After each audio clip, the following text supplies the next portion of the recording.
Barkanku da zuwa shafinmu ta Alkurbani TV, ku danna subscribe domin ci gaba da samun shirye-shiryen mu a koda yaushe. Assalamu alaikum warahmatullahi wabarakatuh.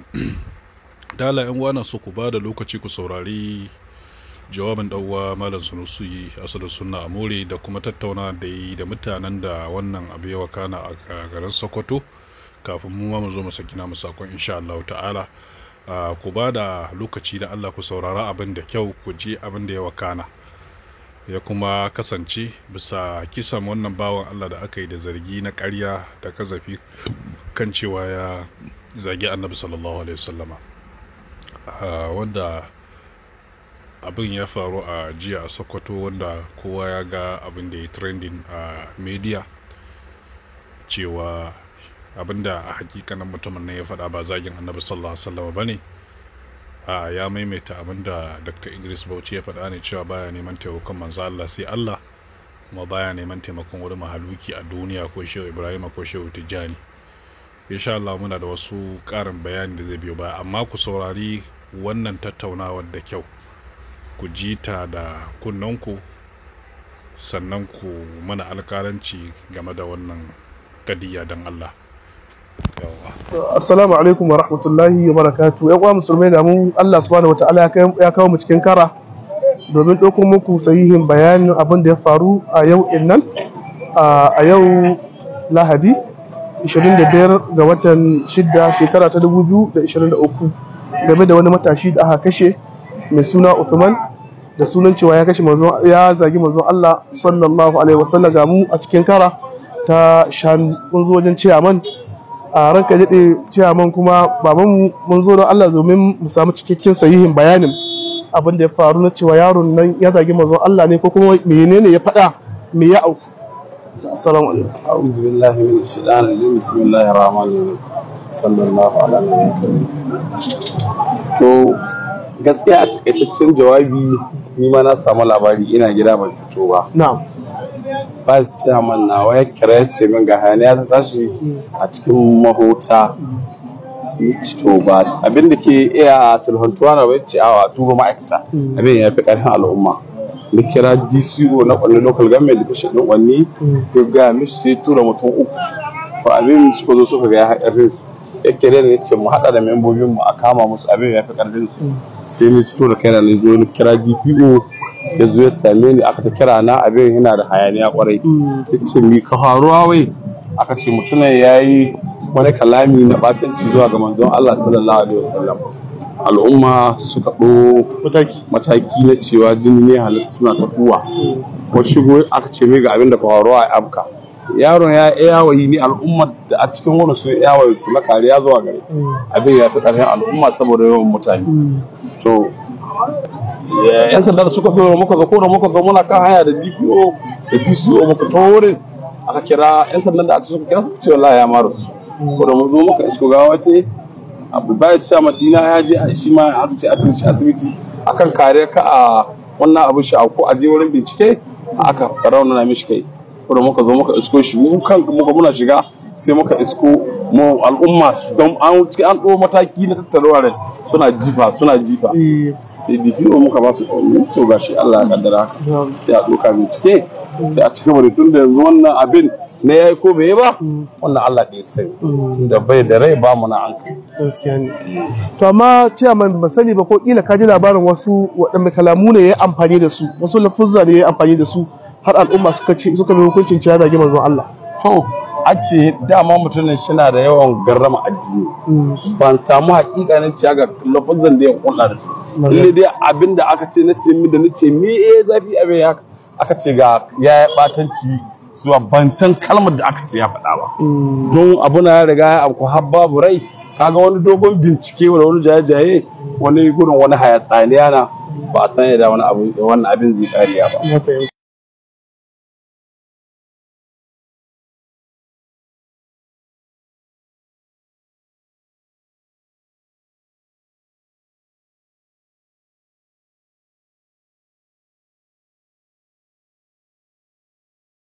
Ga mu a cikin kasuwar ɗan kure inda ake sayar da nama, ba mu samu damar shiga mahuta ba, can mahuta saboda yanayin da ake ciki na wanda aka kashe ba akan haƙƙi ba da sunan ya zagi manzo Allah sallallahu alaihi wasallam. Tunda jami'an tsaro sun shigo ga wuri dole ba za a ba mutane damar su shiga ba don su ɗauki wani abu, yanzu wajen a kulle yake. Amma ga wannan kaso ɗan kure mun shigo domin samun sahihin bayani da 'yan uwa waɗanda abin ya auku a idanunsu don su yi ma al'ummar musulmai cikakken bayani. A asali wannan bawan Allah an ce bai zagi manzon Allah sallallahu alaihi wa alihi wa sallam ba, duk da ni ba gaba na wannan abin ya faru ba, to shi yasa ne daga nas ta Kano ni zo har wannan kasuwar ta ƴan nama domin mu samu sahihin ingantaccen labari game da wannan abin da ya faru. A ga mutane da wani da cido.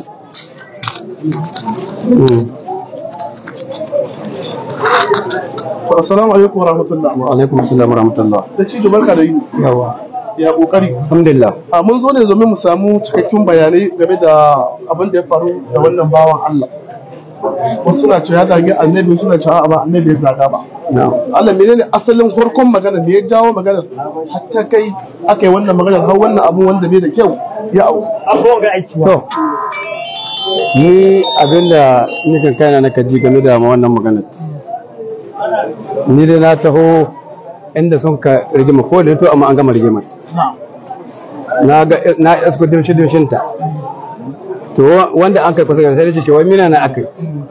Sai ya ce a'a dama magana gata akai wadda Malam Idris Bauchi ya taba yi. Ta da bai son taimakon kowa in ba na Allah. Sai ya kawo bai son taimakon Tijjani, bai son taimakon Inyas, bai son taimakon Shehu Usmanu, bai son taimakon kai duk da annabi son taimako. To sai a cikin wannan magana shi ba sai ya furta masu haka kusa gaba gare su. To ka sai in mutum bai fahimci wanda a magana kai ba sai sun haka wata magana sun kace aya zagai annabi. Yace to wallahi bai zagai annabi. To sai yanzu sun kabi shi suna da jiba suna ce tsira Allah hakuri sun kace ya zagai annabi. Ana ta rike su ana ce bai zagai sun ce wallahi a ya zagai annabi. Allah ya kaddara sun ka kashe shi. Allah da cito me alaka ka da shi wannan bawan Allah me sunan shi? Me alaka da shi? Suna ne Usman kuma ni dan uwana na gaskiya.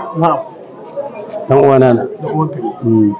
Kun ga kenan dai yanzu yayi bayanai na cewa kamar ana bada labarin abubuwan da ke faruwa. Dr. Idris Abdul Aziz Bauchi hafizahullah ya ce bai neman taimakon kowa in ba Allah ba.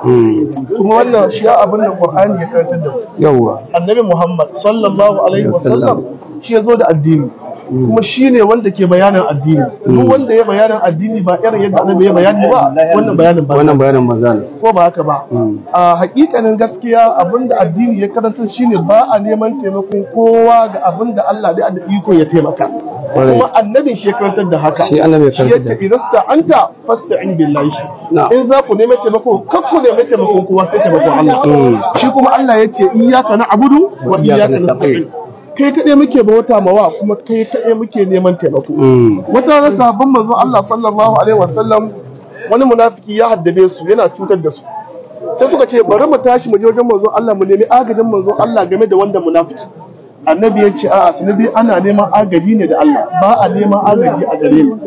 Ana neman agajin dan adam ga abin da dan adam ya mallaka. Ila yukar da taga ta faɗi kace wani da Allah taimaka ne ka ɗauko mun. Yana da iko ko bai da iko? Yana da iko. Amma yanzu misali Allah ya kawo ta jarabawa ko mota ta shigo cikin da gudu ka ce wani don Allah agazan duka jaye ni alhalin bai da iko wannan babu wanda ka iya in ba Allah ba. Wanda ke cikin mota ta kwace mai nan babu wanda yake neman agaji shi in ba Allah ba. To ana nufin in kana cikin wannan abu kana cikin wannan tashin hankalin babu wanda ka iya agaza maka in ba in ba Allah ba. Don haka yin haka ba zagin manzo Allah ba. Girmama manzo Allah ne. Yana daga cikin girmama manzo Allah shine kakka ɗauki haƙƙin Allah ka ɗaura manzo Allah. In ka ɗauki haƙƙin manzo Allah ka ɗaura ma Allah ba ka girmama shi ba ka ƙasƙantar da manzo Allah sallallahu alaihi wasallam. Muna roƙon Allah ta Allah ka tafi shi Allah ko zamu akwai wanda kuma abin ya faru gaban idanu ne.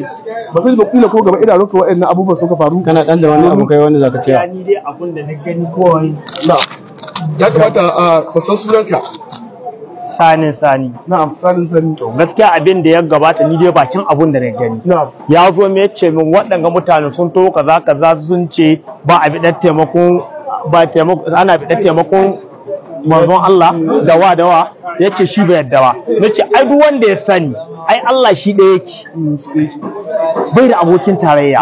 Don haka magana da ga kai matsalar da an gare ni gare ka guda wanda bai san ko fatiha wani bai iya karantawa ka to kana magana addini da sha sannan wanda an ka to kace Allah ya ce ko manzon Allah ya ce ka kawo aya ko hadisi ya ce shi wallahi bai yadda ba to mina na za ka yi da sha idan tun kafin wannan abu ya faru ya zo ma complain muna tsatsaya muna nan yau din ga kamin abin ya faru ni ce mai to wani wallahi ni na ga laihinka waɗanda mutanen zaune gari ban zaɗe na amma sun ka to su ci zarafinka don haka ya tabbatar sai kuɗi ne na gaban ajiwa ka sai ya cire haka yan maisuwa ana rike shi da zan da lokaci yayi yana kucewa yana zuwa wurin ana ce shi kyale su dai sai zan shi ko yana kokowa sai ya zo wurin har ya isa dai kawai sai zan ni na ci gaba da aiki na kawai wallahi sai wani daga cikin su yaro ya toyi yankai da yuka nan ya kwara yanka ne ni ina can ma ina aikin ce kaga wanda aka wa gudu sai ya dai haka ta dauki tashi yuka da kai malam sani waɗanda sun kai mai wannan